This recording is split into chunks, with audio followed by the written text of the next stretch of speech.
mis carinhos, como estáis? Eu espero que muito bem. Nós estamos aqui ansiosas para esse encontro da eletiva, afinal vocês nos escolheram. Eletiva de linguagem, vozes da comunidade, caminhos da memória. E hoje a gente tem uma colaboradora mais do que especial para encher vocês de informação. Se apresente, por favor, prof. Olá, pessoal. Eu sou a professora Áurea Martiniano e sou docente de língua portuguesa. Então, eu estou aqui para ajudar vocês a terem mais informações sobre causos e histórias em quadrinho. Então, vamos lá? Perfeito. A prof está aqui, ó, e vai ser uma delícia, porque ela é super competente e ela manja muito de... Histórias em quadrinhos. Eu não. A prof. Áurea tem que estar nessa aula, porque ela domina muito mais do que eu e ela vai colaborar perfeitamente com a gente. Muita experiência de vida. Muita experiência de vida, muita leitura, e isso colabora muito, né? Sim, porque quando a pessoa tem o conhecimento, ela fala com muita propriedade, então vai ser uma delícia. Vamos lá começar a ver o que a gente tem de bom para hoje. Vozes da comunidade, caminhos da memória, prof. Suzana, professora Áurea, linguagens e suas tecnologias. Como a gente vem fazendo aqui, né, como já foi dito para vocês nas primeiras aulas, o intuito da eletiva é o quê? Muita história para contar, né, prof? Sim.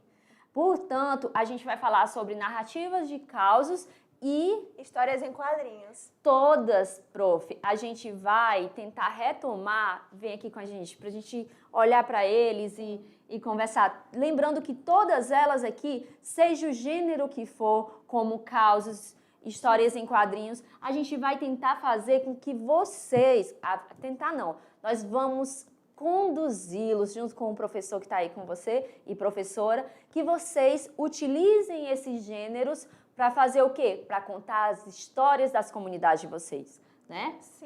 Sim. E assim, lembrando, causos e histórias em quadrinhos, eles são utilizados para justamente trazer você, leitor, para dentro da história.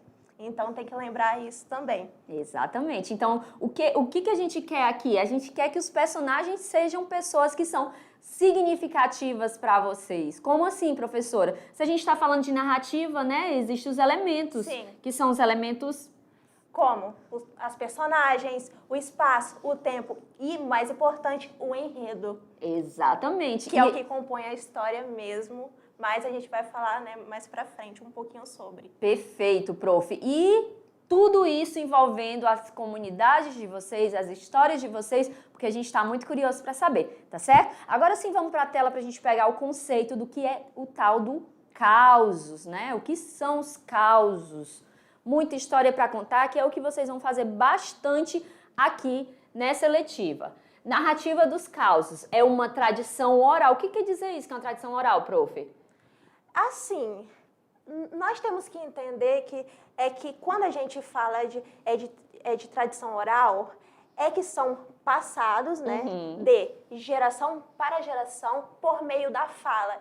E outra coisa, né, que pode ser utilizada enquanto, sei lá, uma curiosidade, é que hoje em dia, infelizmente, está se perdendo isso. Só que a gente quer, né, mostrar sobre essa tradição, né, que está se perdendo, infelizmente. Exatamente. Então, como a prof falou, a tradição oral é aquele papo, ó. A ilustração aí é um rapaz, né? Lembra até um sertanejo, um ribeirinho ali, descascando alguma fruta, quem sabe, ou então alguma madeira, eu não consigo reconhecer muito bem, interpretem aí.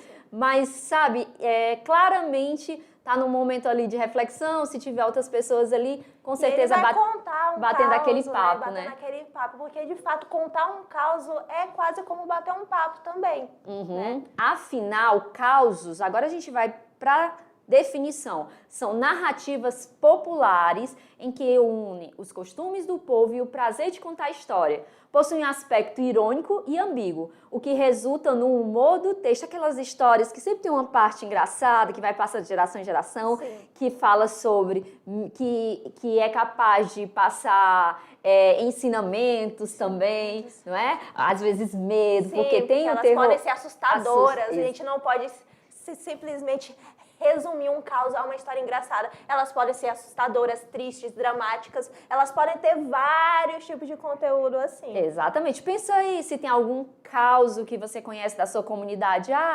Tem o caos lá na minha comunidade, lá no Ceará tinha o caos era um bode, falava o bode, né? O bode que vivia, que ele não aparecia pra ninguém, mas que ele cantava, né? Ele cantava não, ele, como é que fala? Chorava. Só que tem o som, né? Ele fazia o som dele, que parecia um choro, em noite de lua cheia.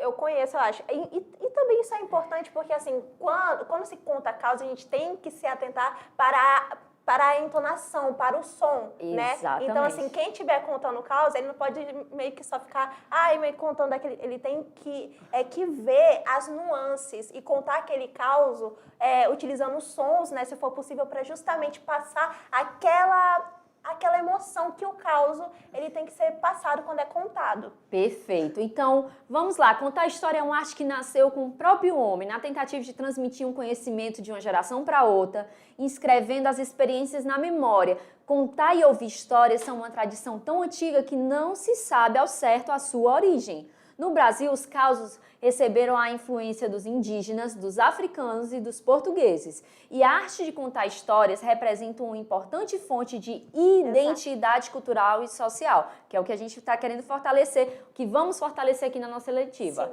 Simbolizando a perpetuação de uma tradição, a preservação da memória, a união de gerações, afinal ali é um momento de trocas, não é? A interação de grupos e a gostosura de ouvir histórias. Aqui, para finalizar esse conceito, a gente vem com... vamos finalizar agora com essa parte do texto que fala: são histórias fantásticas que podem ser engraçadas ou assustadoras, como a prof falou, mas que devem ser contadas obedecendo a algumas regrinhas. Sim. O prof também falou, vocês estão ligados, né? Entonação, ritmo e até mesmo o sotaque, essas expressões que são... Caso for aqui, né, de onde nós estamos, Rondônia, né, expressões daqui. Regionais. Então, tem que se atentar para isso. É uma espécie de regrinha mesmo para contar um caos. Porque não é uma... Acaba que você tem que... É o que você falou, tem que colocar a entonação para ser envolvente, sim, né? E para ficar aquele momento também que é um momento muito de partilha, muito sim, gostoso, né? Então, quando você tem uma pessoa ali que sabe contar, por exemplo, o meu irmão, ele é ótimo em contar história, então você já sabe que vai rir, ou que vai super se envolver, ou que vai sentir medo, porque ele conta assim nos mínimos detalhes. As palavras, vamos lá, um caos para ser bem contado tem que conferir as palavras em entonação, ou seja, tem que ter entonação nas palavras, ritmo e até mesmo sotaque e expressões interioranas. Esses elementos são fundamentais para capturar a atenção de quem ouve e provocar as mais diferentes sensações. Então, gente, vou passar aqui, depois eu volto para a tela com vocês. Aí eu já venho com o meu celularzinho aqui na mão, porque eu quero falar com vocês. Primeiro eu vou perguntar aqui. Esse caos aí é bom. Primeiro eu vou te perguntar. Você já ouviu falar? Porque a gente está aqui em Porto Velho, Rondônia, vocês aí em Rondônia, né? Em lugares muito distintos, mas estamos em Rondônia. E eu fui pesquisar um caos de Rondônia. Aí eu achei esse. O caos da cobra grande do Rio Madeira. O Rio Madeira tão maravilhoso, né? Que é a nossa riqueza daqui. Você já tinha ouvido falar, amiga? Já? Eu nunca, né? Por que eu nunca? Eu sou cearense, eu cheguei, né? Tô há 10 anos aqui. Então, o interessante dos causos também tem esse aspecto que geralmente a gente começa a ouvir ali na infância por sim, pessoas mais velhas, sim, ou pessoas que vão te transferindo esse conhecimento, esse bate-papo, essa identidade cultural. Então, o que você sabia? Eu tinha já, né, lido isso enquanto eu estava no ensino médio, né, porque eu estudei, né, alguns casos enquanto eu estava no ensino médio, assim, eu li, só que como eu não tinha, tipo, a consciência de que eu seria uma professora de língua portuguesa, eu não dei tanta atenção. Mas aqui estou agora, né, para, tipo, revisitar essa experiência que eu tive quando eu tinha, sei lá, uns 15 anos. Pode parecer que não, mas eu sou um pouco velha, mas é isso. Olha, viu? Gente, e deixa eu falar pra vocês, a prof, ela é, como diz vocês... Filha da Uni. Filha da Uni, se formou na universidade, formou-se na Universidade Federal de Rondônia, ou seja, né, uma inspiração para você aí entrar na Federal. E eu trouxe aqui, ó, para ficar mais detalhado a história, tá? Em vez de trazer o celular, eu já trouxe aqui, que não imprimi, e eu vou ler um pouco para vocês, para a gente dar sequência para o próximo gênero. Então, fiquem atentos, porque é uma forma de contar a história e vocês vão fazer isso nas histórias da comunidade de vocês.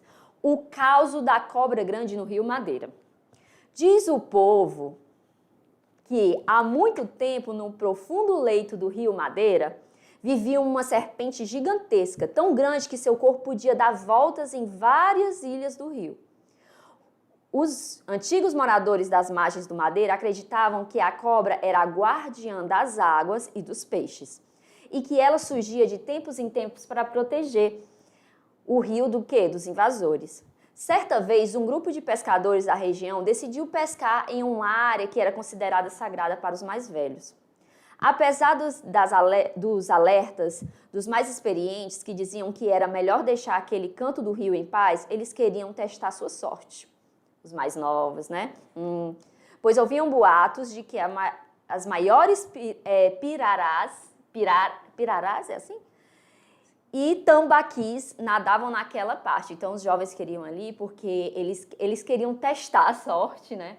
Pensavam que era o quê? Né? É o boato. Então, sim, se é boato já pressupõe que não é verdade. E a gente vai lá e vai tentar a sorte para pegar os melhores tambaquis. Numa madrugada escura, eles saíram em suas canoas, determinados a voltar com peixes enormes. Tudo parecia normal, até que, de repente, o céu começa a ficar nublado e o vento ficou forte, como se uma tempestade estivesse se aproximando. Um deles viu algo mexendo nas águas, um movimento estranho, como se uma grande onda estivesse vindo em sua direção, mas o rio estava calmo. Sem aviso, uma imensa sombra surgiu debaixo das canoas, fazendo que a água se agitasse. Quando olharam para baixo, todos viram, horrorizados, o corpo de uma cobra colossal. O corpo da serpente era tão grande que parecia não ter fim, e o brilho de suas escamas refletia a pouca luz da lua entre as nuvens. Era muito assustador. O medo tomou conta dos pescadores. Eles tentaram remar de volta à margem, mas era tarde demais. A cobra começou a dar voltas ao redor das canoas e a água borbulhava como se estivesse fervendo. Com um movimento rápido, ela derrubou uma das canoas e os pescadores caíram no rio, lutando desesperadamente para não serem levados pela correnteza. Dizem que naquele dia, só 2 pescadores conseguiram escapar com vida, nadando freneticamente até a margem. Os outros desapareceram para sempre e suas canoas foram encontradas dias depois, totalmente destruídas.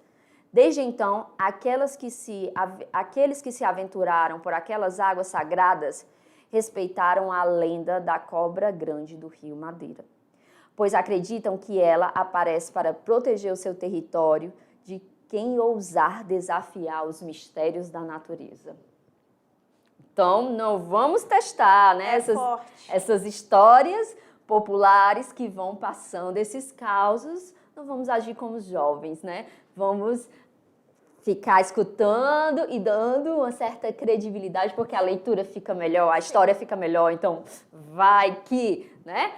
E é isso, meus carinhos, essa foi a parte dos causos, uma forma de narrativa para vocês se deliciarem em contar as histórias de vocês. Tá? E a gente vai dar sequência agora. Vamos lá para a tela? vamos dar sequência. Quando vocês forem ler os causos, teve um momento ou outro que eu dei uma enganchada, mas quando vocês forem ler, tenta dar essa entonação de medo, de velocidade, ou só quando estiver contando mesmo já é suficiente, né? Então vamos lá. Então, agora a gente vai começar sobre um tópico que eu gosto muito, que são histórias em quadrinho, né? Assim, eu tenho um histórico muito grande, né, com as histórias em quadrinho, porque eu comecei a ler quando eu tinha, sei lá, uns 5 anos de idade, quando eu tinha acabado de aprender a ler, 5, 6 anos, assim, né? Eu não lembro muito bem. Mas, assim, eu comecei, de fato, com Turma da Mônica, né, que basicamente todo mundo começa, aí depois eu fui pra Batman, pra Vingadores, Homem-Aranha, etc, né, acho que muitos jovens aí conhecem as histórias que eu tô falando, mas assim, o que são histórias em quadrinho? As histórias em quadrinhos, elas são um gênero textual, tá, gente? Um dos vários que a gente tem aí existentes, né, e assim, ela serve para justamente contar uma história de uma maneira que seja divertida para o leitor. E assim, por conta disso, ela utiliza desenhos e palavras, né, logicamente, né? Então, assim, a característica basilar, de fato, é utilizar a linguagem verbal e a linguagem não verbal para contar a história, né? E assim, aqueles artistas, né, que fazem as histórias em quadrinho, eles fazem isso com estratégia, tá, gente? Para tipo para justamente pegar você que está lendo aquela história em quadrinho e te prender lá dentro. Exatamente. Né? E tem todo um estudo, né, Sim, gráfico, né? É todo um estudo gráfico, gente. Até porque aqueles desenhos que estão ali, eles não estão ali, tipo, à toa. Eles estão ali para, tipo, representar o que está acontecendo, né? E, tipo assim, algumas histórias em quadrinhos, elas possuem aquela arte densa, sabe? E quando você está lendo, você fica, meu Deus, o que vai acontecer? Então, assim, é, tipo, aquela forma de dar vida à história, né? Mas não só isso. A gente tem a escrita, né? Os balões. Então, assim, muitas coisas que estão ali para justamente ajudar. Né? Inclusive as figuras de linguagem, como as onomatopeias, que são muito utilizadas. Onomatopeia, que é o quê, prof?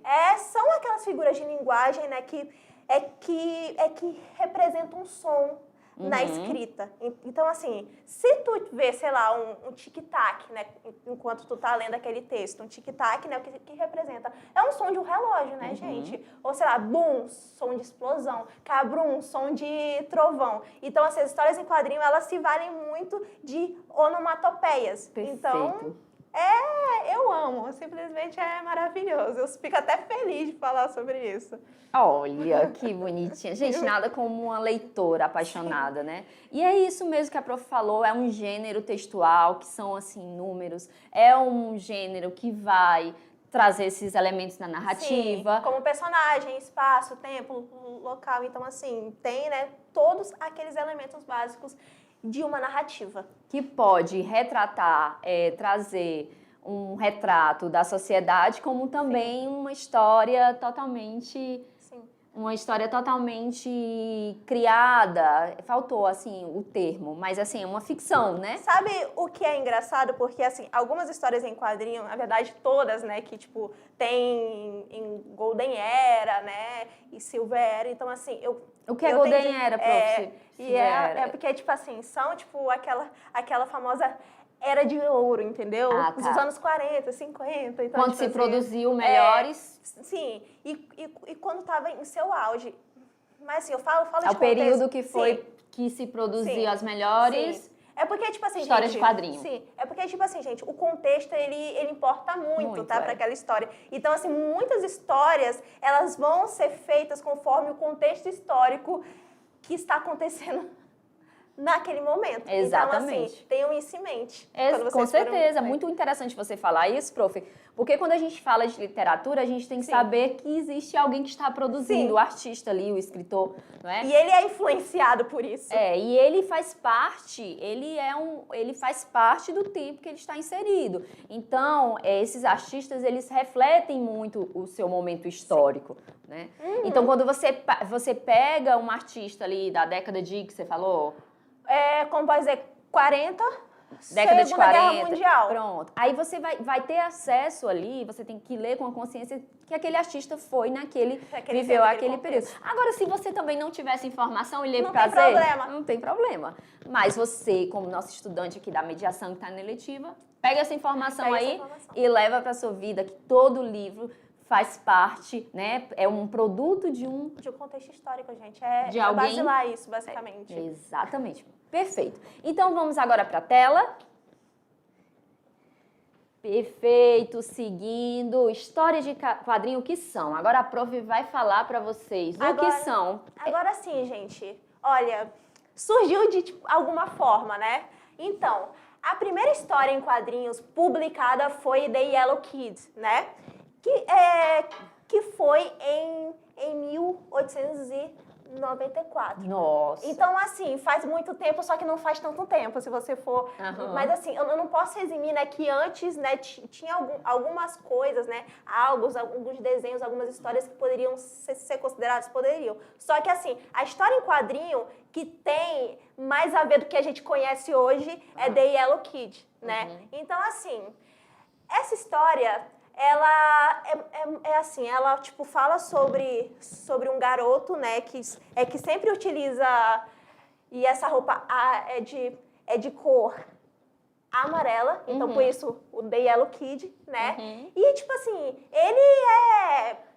Qual é a principal característica dele, assim, pro? Ele é um pouco doidinho. Ah, é? Assim, ele tipo... Ele é um pouco insano. Mas assim...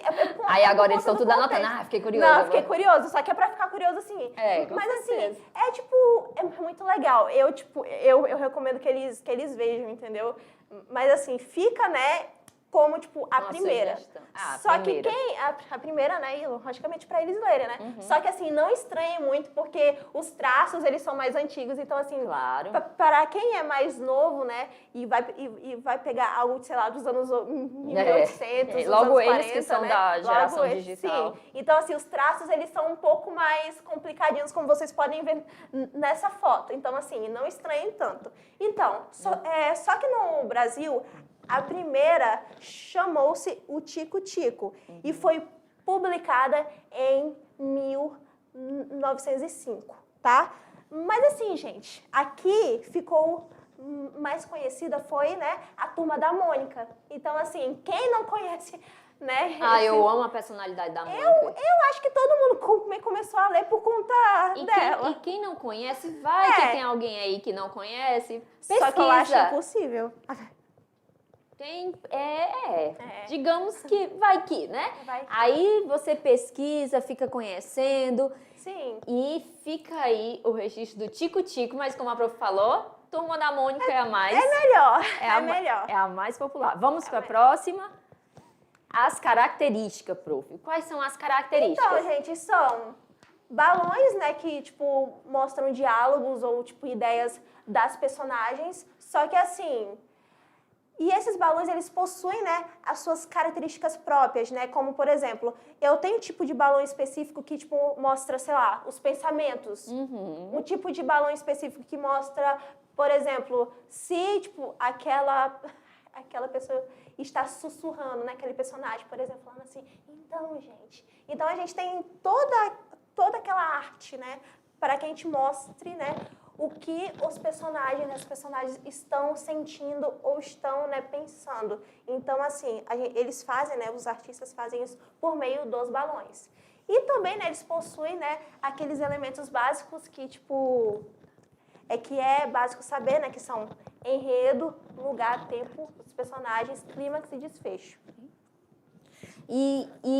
Ótimo, prof. E como a professora falou, né, é muito ilustrado, é muito gostoso de ver. Então, embora você... Vem aqui para pertinho de mim.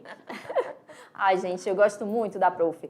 Então, vamos lá. É muito... E também, prof, compartilhar com você, é muito bonito a gente ver alguém, quando gosta, falando sobre. Nossa, gente, eu confesso para você que eu não sou muito leitora, não, tá? Desse gênero textual, não. Então, assim, nada melhor do que a Áurea falando aqui com paixão. E chegou o momento de... Mão na massa. Mão na massa. Olha aí, vocês gostaram dessa arte? Eu gostei bastante, colorido, né? Divertido, porque tem que ser assim, gente. Tem que ser divertida aqui a eletiva para vocês, porque a gente quer deles o protagonismo. Então chegou a hora de você pegar o que você aprendeu, relacionar com seus conhecimentos de mundo e produzir. Lembrando que nessa eletiva que se chama Vozes da Comunidade. Caminho. Ó, é bem aqui. É tá perto de você, amiga. Toda vez eu fico, Caminho ó. Opa, da do outro memória. lado. Outro Meu lado. Deus, eu tô pra cá. Não, vira o outro lado. Vai. Eu vou ficar aqui, porque eu não sei de onde que tá, de onde que vai sair. Tudo bem, já olha, gente, é muito tudo legal novo essa pra parte mim. aqui da gravação. Mas é isso. Voz da Comunidade, Caminho da Memória, pra gente. A gente vai pra tela agora que eu vou apresentar a atividade que vocês vão fazer. Vamos lá? Ficar na tela. Então, aqui, sempre nas aulas, vocês vão ter um momento de assistir, buscar mais informação, pesquisar até a produção. Então, o primeiro momento é o ver. Esses vídeos são maravilhosos, né, prof? Sim. Os causos de Rolando Boldrin. Ixi, eu ia ler espanhol, viu? Assistam aos vídeos. Tem os 2 links, a prof vai colocar para vocês aí, tá certo? E é uma delícia e vai ficar mais visual, porque é uma Sim, pessoa, um é uma especialista. A pessoa especialista, realmente. Que nem ai, professora, ela estudou para isso. Não, a Não, pessoa não. se tornou, Sim. né, um contador de histórias. Vocês vão É de experiência também. Isso é tudo uma questão de vida também, a pessoa cresce. E eu acho que também é um perfil. É um perfil também, logicamente. Eu sou horrível contando história. Ah, eu achei você ótima aqui, tá? E meio que acaba que a gente sempre está contando história. Sim. Então vamos lá. Depois de assistir aos vídeos, você vai para o momento coleta. Colete causos de sua comunidade escolar. Aí você vai aí com os colegas, vai com os professores perguntando, tem algum causo, esse tipo de história? Vocês vão ver também no vídeo e vocês vão se atentar. Ah, eu acho que aquela história que eu já escutei, ela é um causo. Né? Então você vai fazer essa coleta aí. Ou que eles já contaram causas e não sabiam. Exatamente. Também. Coletou, anota, né? Aí faz a transcrição, que é o passo 2. Após a coleta dos causos, transcreva a história e reescreva em quadrinhos. É isso, a gente vai fazer uma misturada. E uma mistura. Reescreva a história em quadrinhos, adaptando linguagem para torná-las acessíveis ao público. Ou seja, um caso que pode ser maior, você vai fazer uma adaptação, vai diminuir, vai pegar ali a mensagem. Sim. E lembrando que temos linguagem verbal e não verbal. Então, você vai desenhar ou vai, né? Vai desenhar. Vai usar os balões para usar a linguagem verbal. Sim. E lembrar, trabalhando assim os 2 gêneros e principalmente fortalecendo a sua identidade. Sim. Cultural, porque vai relacionar as narrativas aí da sua comunidade. Muito importante. Estilo narrativo, explora a oralidade na escrita, utilizando as expressões típicas da comunidade e elementos regionais. Tá escrevendo? Tá. Mas você vai usar essa linguagem mais informal. Se uma pessoa te contar e puxar aí para um regionalismo na fala, coloca na sua tirinha, tá bom? E também título criativo. Dê título criativo ao seu causo. Para ficar mais interessante também, para chamar atenção. Perfeito.